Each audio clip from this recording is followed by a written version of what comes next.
Welcome to the latest edition of Poor Man Mods. Today we will be working on Freddy's 2006 turboed Spec V.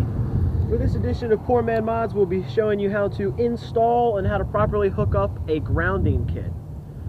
Now, if you're like me, you're probably wondering what the hell a grounding kit is and what it even does. And we will save that for the end of the video.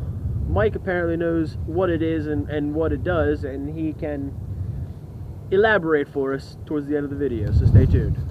And we're going to be taking this off to get this out of the way, and the first thing we're going to try and ground is a nut down here on the transmission to come up to this bracket here, and then there's going to be one from the bracket up to the throttle body, and then from the throttle body over here to the strut mount. We're also going to put one over here up to the strut mount, and then one from here to ground out the alternator. So we'll again pop this bad boy off, sit it on the tow cart.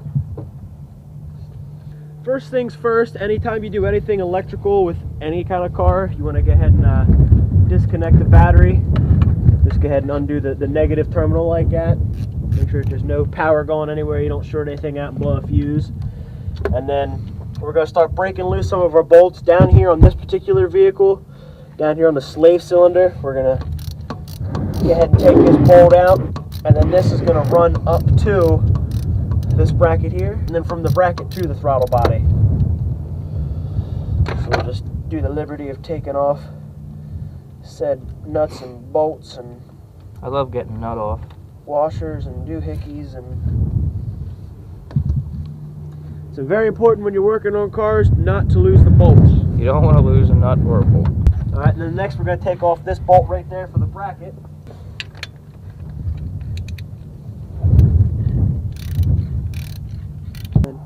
We already got a eye hook on one end, and we're just going to stick it down in there as if we were going to mount it up. That way we know what kind of length we need, and then you would just cut, splice, and then stick the other eye hook on this end to bolt each one down.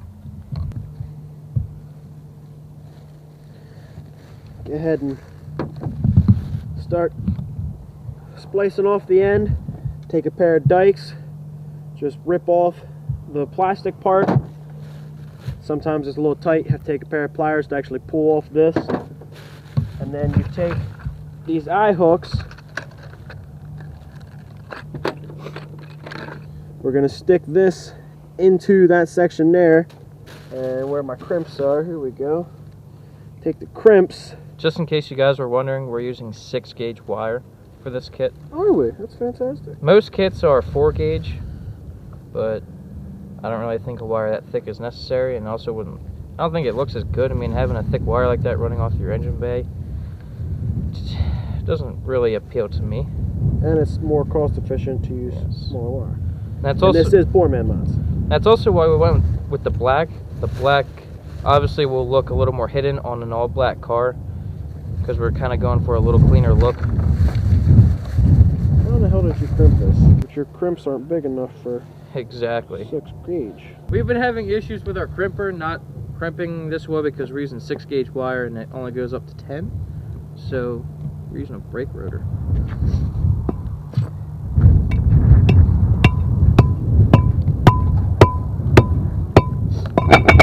That seems to be doing a pretty good job. It's crimped now. So as you can see, we got one wire, at least one of them, done here. Got the eye hooks on each end. It's always a good idea, see if I find it, just wrap a little bit of electric tape around it. Make sure no water or anything gets in to the seal of the wire here. This helps the productivity and life of the wire. We will start to put this beast in.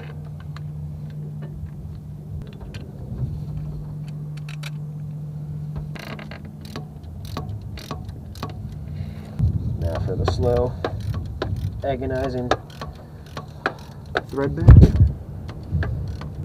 Alright, putting this cable in.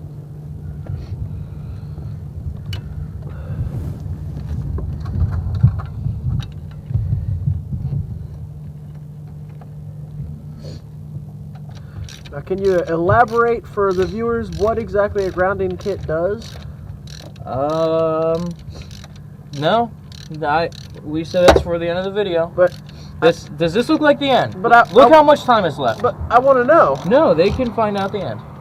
But I want to know now. Well, too bad. But I'm working with you. Don't I get to know? It's good. It's good for the car. Should I do it to my Escort? No, nothing's worth doing to that thing. What do you mean? I mean, it's a piece of... What are you trying to say? I'm trying to say that it ain't no turbo spec. But it's an Escort. Exactly. Has got 93 horsepower at the flywheel. Yeah. Look at it. That's what I mean. Look at it. Tape on it. It's beautiful. No. Hi. So now we got the wire going from the transmission, which we hooked up to the slave cylinder, to this bracket, which is attached to the head, then from this bracket again to this bracket here, which is attached to the throttle body and the intake manifold, and from here to here. Somewhere. One of these three. Surprise. What we're doing right now is taking this monster bolt out of the strut bar here. And the idea behind that is we're trying to tuck everything away and make it look as clean as possible. We're going to lift this up, and the wire's over there at the car. But we're going to take our wire from this mounting bracket on the throttle body, run underneath of the strut bar to hook it up here underneath where it's hidden and out of the way. And everything's real clean looking. We're going to go ahead and tighten this down.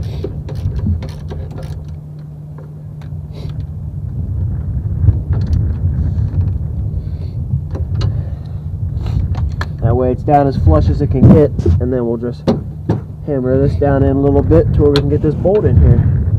You got a BFH anywhere? Yeah. Or I can just sit on it. I really want to see this. This is gonna have to be recorded. You want me to get on it? Yeah. Alright, I'll get on it. Let's see this big ass in action. Look at that! Yeah! Got the bolt through. Oh yeah.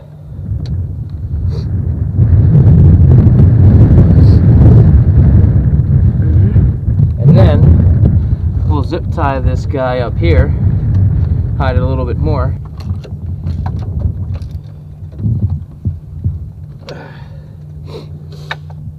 All snug? All snug, then we can just tape. I just say leave it like that. That doesn't look bad. Zip ties I think is gonna make it look tacky. I think that's pretty nice right there. Almost looks like it belongs. It's up to you, it's your car. Hold this. Oh.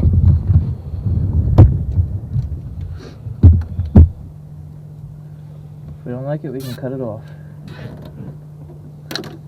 Oh, we're breaking. We're breaking off. I guess it doesn't want to be on there. Okay. We'll leave it at that then, ladies and gentlemen. I'm gonna put this one in. Where are we putting that one? Right here. Where's here? Right here. Now where's the other part of this one going? Right here to the timing cover. Oh, I see it. Hey, that's your name. Yeah. I didn't know you had a radio show. Yeah. What do you talk about? I don't actually talk, I just play music. Well, that's kind of gay. Yeah. What kind of music do you play? Literally everything. I'm literally recording everything right now. Okay. Is that alright? No. No? Stop recording? No. But then I'd still be... I'm confused. No. No. Now, what do we do? We'll change the plans. Just Oh. because the way, just to make things look alright. We're gonna run the wire from the timing cover to the strip bar from here to this one. Okay. We're not gonna double it up here. Okay. So it's gonna be wire going here, and then from the timing cover to the alternator would just be from here to here. Okay. So, yeah. Well, let's do it. Let's do it. Let's do it! Alright, now it's time to get the wire that goes from the strut bar to the timing cover.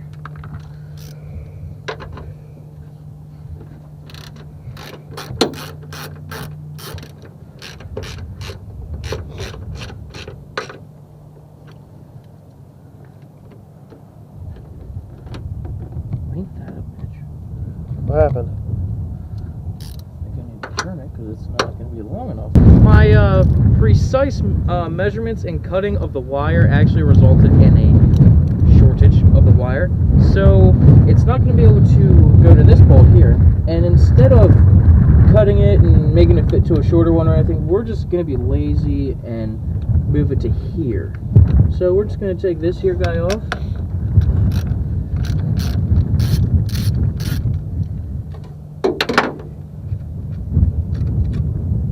This is why you should always measure twice, like Mark Roman said in the last video. Measure twice, cut once. Mark Roman's a smart man. Too bad I didn't listen. Now we have to go from the timing cover to the alternator. So that's our last and final, I guess. Would you say last and final? Because it's kind of the same word, so it would just be... Redundant. What? It'd that be redundant? Last, final? That's being redundant. You're saying the same thing twice, basically. So it would just be our last wire, I guess. Okay. Mr. Moser's going to do the honors of the very last wire. So you should be fine. Said last wire. The last final wire. Last final. Now that would be redundant. Did not just say that? No? And there we have it, ladies and gentlemen. Grounding kit, 2006 Nissan Spec V. This would also be a similar setup on an Ultima, because this is essentially the same engine. It is the same engine, but essentially the same setup. And it's also pretty much the same setup for every car. I mean, you just ground all the essential components to strut towers, wherever else you want to ground it. But this is the way we chose to do it. And the reason why... Wait. So you're finally going to tell us what the purpose of all this is? Yes. The reason why we did it this way is because there's a company out there that actually sells the grounding kits. I'm not going to mention the name because they would be extremely upset. But they provide instructions on how to do it on this engine. So instead of me ordering the grounding kit from them, I decided to get their free instruction manual. Went out and bought my own wires, and their instruction manual told us to go from transmission to this bracket, then to the throttle body, then the strut bar, and then intake manifold, timing, strut tower, and then here. So that's why I did that. And the reason why you want to do this is because to protect your sensors and everything from electrical surges, just keeps every sensor running smoothly. On automatics, it can actually somehow, I don't know, this is just what I've done research on. It somehow improves the shifting time of an automatic. Some cars, it will increase horsepower, but it's mainly kind of like a maintenance type thing or just a preventive something. So your sensors don't get destroyed. These kits can run up to 150 bucks. And I went to How much did we spend for our kit? Well, it's $1 a foot for the wire that we got at Home Depot. We got 6-gauge wire, and we used about 6 feet. I bought 10 feet, but we used about 6 feet. So that's $6 right there. It was $2 for a pack of the terminals, and we used 3 packs or 4 packs. It really only costs about 25 bucks at Home Depot to do this. So it's either the $150 kit or $25 and you make your own. Yes. But yeah, that's how you do a grounding kit. Awkward silence. Oh, so I should stop recording? No. I want to thank you guys for watching this episode of Poor Man Mods. I hope you learned how to do your own grounding kit. I hope you benefited from this somehow. Please like us on Facebook or subscribe to us on YouTube, whatever you can do to make us feel welcome. That is a quote from Moser. He did that in the oil change race video. I like how he said that. But anyway, thanks for watching. Peace.